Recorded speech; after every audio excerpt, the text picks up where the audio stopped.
inalia kama mtoto mdogo. Sikiliza, unakuta ile mashine inalia kama mtoto mdogo. Imetupelekea sisi kuwa hivyo, kuishi katika mazingira ya namna hivyo, na ndio maana sasa hivi kila mtu amekuwa ni kujipenda mwenyewe. Ni kwa sababu gani?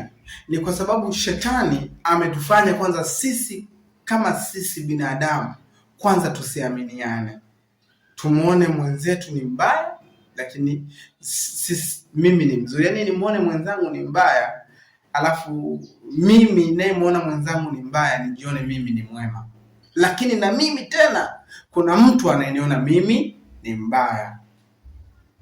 Haleluya! Kwa hiyo tumeletewa kama vice versa ambayo mimi nikimtazama mwenzangu namuona yuko vibaya, na mwenzangu akinitazama ananiona niko vibaya. Na ndio maana ili tufike lengo la kuieneza Injili, lazima kwanza watu ambao tuliookoka lazima tuwe kitu kimoja, ili tuweze kuifikisha Injili ya Mungu sehemu ambapo inapostahili. Haleluya! Ndugu zangu wa Kristo, lazima tuhakikishe tunaifikisha Injili ya Mungu sehemu ambapo ilipotabiriwa kufika. Hili ninalokuambia ya kuwa Masihi Dajjal sasa ameshazaliwa, sasa amesubiri wakati aianze kazi yake ambayo shetani aliyomwagiza kuja kuifanya hapa duniani.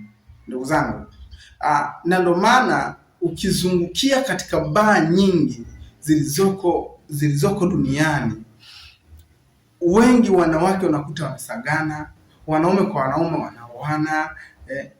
Ni kwa sababu yale yote ambayo yaliyotabiriwa tayari yamefanyeje? Yameshafika. Wakati Mungu anaibomoa Sodoma na Gomora, ni kwa sababu machukizo yalifika mpaka mbele ya uso wa Mungu.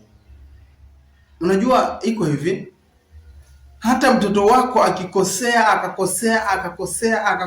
sana, wewe kama baba lazima utafute adhabu ya kumpa mwanao, kwa sababu utakapompa adhabu lazima utafute adhabu nzito ya kumpa mwanao, ili mwingine atakayekuja akiiona ile adhabu uliyompa mwanao, basi ajifunze kupitia ile adhabu uliyompa ndugu yake. Tunaitazama Sodoma na Gomora kama sehemu ambayo tunajifunza. Tunamtazama Rutu na ndugu zake na mke wake. Aliambiwa, Rutu, kusanya familia yako, kusanya na wewe mwenyewe, kusanya na ndugu zako watakao kuamini, kisha anzeni safari, kwa sababu nchi hii iko tayari kuteketezwa. Yaani uchafu ulifika mpaka mbele za Mungu. Sikiliza, Sodoma na Gomora sio nchi ya kwanza Mungu kuiangamiza. Ziko nchi ambazo tayari Mungu alikwisha kuziwekea ratiba ya kuangamizwa kwa sababu ya machafuko ambayo yalikuwa yalienea, yani dhambi mpaka ikamfikia Mungu. Na ndio maana tunasema kwamba kila kilichotabiriwa, kila kilichoandikwa na manabii waliopita sasa kinakaribia kutimia. Kwa wakati huu tunaweza tukasema tayari kimetimia. Na ndio maana wewe kama ni Mkristo inatakiwa usimamie Ukristo wako ili usije baadaye ukaanguka. Sikiliza, baada ya Sodoma na Gomora kuwa imeangamia na mvua ikanyesha siku 40. Sikiliza, kila unachokiona kinatokea ni siku 40. Yesu wa mbinguni alifunga siku 40. Mungu alivyoangamiza Sodoma na Gomora ilinyesha mvua siku 40. Kila unachokiona chini hapa Mungu anakitengeneza ndani ya siku 40. Na ndio maana nakwambia ya kuwa kila ambacho kilichotabiriwa tayari kilishatimia. Yaani imebakia Mungu, kwa sababu ukisoma Biblia vizuri, Mungu anakuambia mimi si nitaangamiza kwa maji wala si nitaangamiza kwa moto. Inaona kuna vitu vingine ambavyo Mungu kashaviandaa kwa ajili ya kuangamiza watu ambao hawamtii.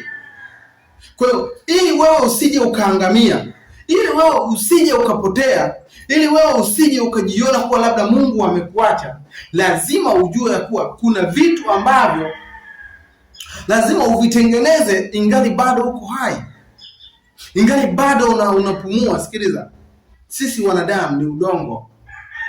Yaani hili ninalokuambia leo sasa ulishike, ya kuwa wewe mwanadamu ni udongo, na hakuna mwanadamu asiyejijua kama yeye ni udongo, kwa sababu hapo alipo alishafikia ndugu zake wengi sana na wamerudi katika udongo. Lakini yeye binafsi, kwa sababu anajihisi kuwa yuko sawa, wakati akitembea anatembea anajiona kuwa yuko sawa, wakati akirudi anarudi anajiona bado yuko sawa, wakati akiongea anaongea akijiona wakati yuko sawa. Vitu vidogo tu vinamdanganya. Kiburi cha uzima, kiburi cha uzima. Sema kiburi cha uzima. Unajua kiburi cha uzima kikisha kupanda kwenye akili yako, shetani anakutengenezea kitu ambacho kila ukimtazama mwenzako unaona kuwa yeye hana mali kuliko mimi, na wakati wewe mwenyewe hauna kitu chochote kuliko yeye. Kwa hicho ndio kitu ambacho shetani alibahatika kutupandikizia kwenye kwenye vichwa vyetu, ambavyo kila unavyomtazama mwenzako unahisi mwenzako hana kitu kuliko mimi, unahisi mimi ni mzuri kuliko yeye. Ukimtazama unasema sasa mimi ni mzuri sana kuliko yeye. Hapana, binadamu wote ni sawa, binadamu wote ni sawa. Lakini ninachozungumza hapa leo ya kwa siku za mwisho sasa zimefika, kwa sababu mambo yote aliyoyasema Mungu yote tayari yameshaenea. Aliyesubiriwa tu hapa ili dunia kutanduka ni mtu mmoja tu, Masihi Dajjal. Masihi Dajjal ni kiumbe ambacho kina macho matatu. Juu ya paji la uso wake, Biblia imeandika juu ya paji la uso wake ziko chapa ambazo zimechapwa kwenye uso wake, na kila mtu aliyeokoka atafanikiwa kuisoma hiyo chapa iliyoandikwa kwenye uso wake. Kwa sababu leo unapata muda wa kusikiliza hili ninalokuambia. Leo unapata muda wa kusikia hili ninalokuambia. Iko siku utatafuta kuokoka, hautapata. Iko siku utatafuta kanisa, hautaliona. Iko siku utatafuta hata kunyoa uje upite kwenye mdomo, hautauona. Iko siku utamlilia mwanao mkamata, hautaweza. Iko siku utamlilia mke wako umguse, hautaweza. Sikiliza nikwambia ndugu yangu,